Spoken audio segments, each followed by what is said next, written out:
the results from your exams. Basically, you both wrote the IGCSE. Correct me if I'm wrong. Correct? Correct? Yes, that's correct. Fantastic. Let me start with you, Miss Soma. First and foremost, you attend Chrisland. Yes, I do. What class are you now? I'm in year 12. What is that? Sorry. See, me and a lot of us, we are old school. You are, year 12 is SS3. Yes. Okay, good, fantastic. You wrote the IGCSE. Yes, I did. What's the exam about? It's a Cambridge examination, so it's for people looking to go to school in the UK, do their A-levels in the UK, or maybe attend university in the UK.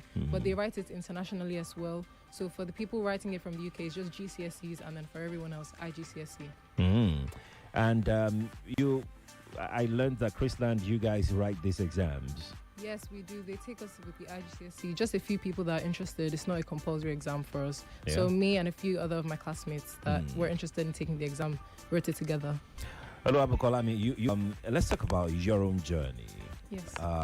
Tell me, how did you prepare for these exams, and what was the preparation stage like for you?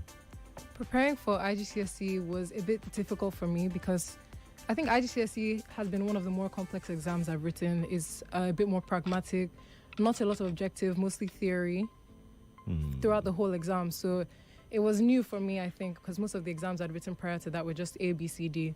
So, but thankfully, I could practice for the exam with my friends. I stayed back in school a few times, missed a few breaks.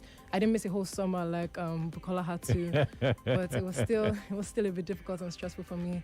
But thankfully, my teachers were there to help me. I think the teacher, Mr. Nakumbo, that took me for IGCSE English made it very easy. It was a very practical experience learning with him. So for that, I'm very, very thankful, because I think that was and also my other English teachers as well at Chrisland, it was what led up to the results that I got, which was top in the world for English IGCSE as a second language speaking endorsement. It was recognized by the British Council as well.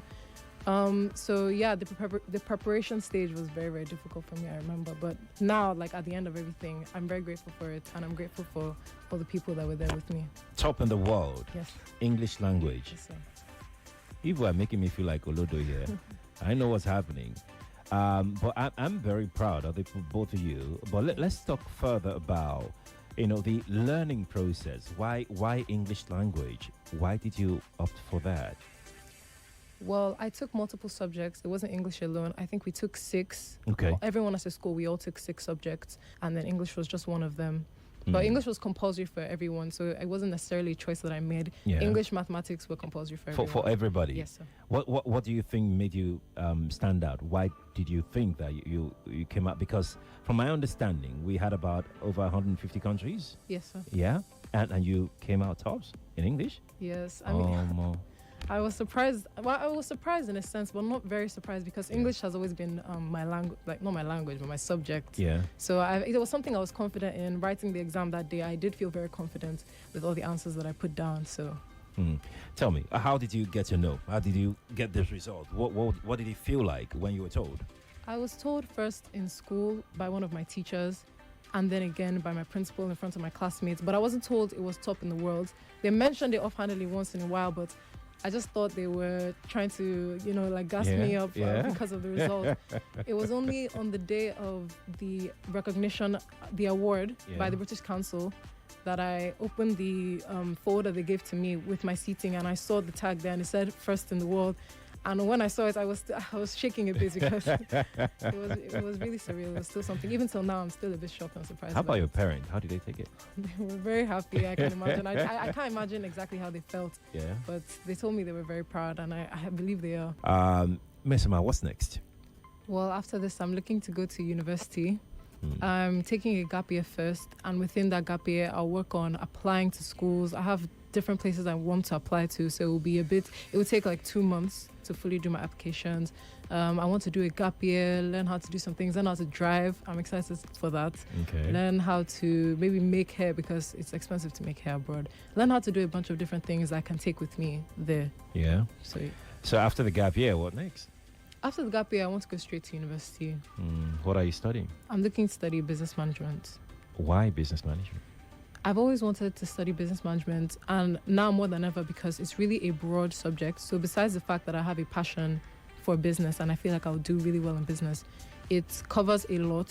So if there's one area you find in business management you can't succeed in, you can easily switch to the next. So I think it's very versatile, which would be great now, yes. All right. 4 years. I think a master's is something I'd want to do. Yeah? Yes. And then you stay back there. You don't come back home again. Well, I see myself coming back here. I mean, either would be great. If I end up getting a good job there and I feel like I could start a good career there, then I might stay there. But coming back home would also be a great plan. I mean, some would like to ask, why do you want to come back home when people are leaving the country in droves? Some of us can't go anywhere, but, some can still go. And you say it's something that you would like to do. Yes. And they're asking, why would you want to come back home? I mean, it doesn't sound like something ideal when you first think about it, but Nigeria is really home for me. It's where I've lived all my life. It's where I grew up. It's where I know most of my people. My whole my entire family is here. So I feel like if I go and get a good degree there, I could come back here easily with all the things I've learned, put it into practice. I don't know, like after 4 years of doing uni, that may not be what I want to do. But for now, it feels like it would be a good plan.